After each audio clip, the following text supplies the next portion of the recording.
And I just finished installing this trigger kit, and I'm noticing that the bolt catch doesn't really have any authority to it. If you look down in here, that spring only makes like the most superficial contact, and it's really from a disadvantaged position because the lever arm here is so long that it seems like that spring would need to be a lot longer, have a plunger on it if it was going to be at all effective at pushing this back down. This situation is so bad that if I put the upper receiver on it and there's no magazine in there, if I just turn the pistol upside down, the bolt will lock open because there's enough gravity will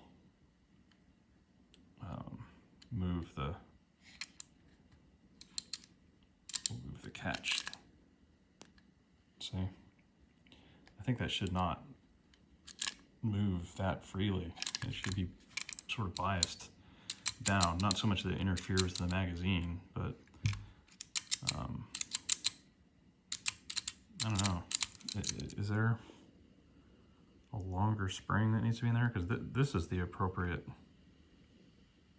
spring over there that catches the trigger pin. I don't think I'm missing anything.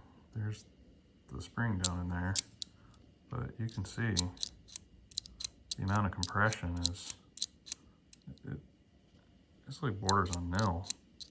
The spring seems too short. This just sort of jiggles around. Anyhow, a little advice would be appreciated.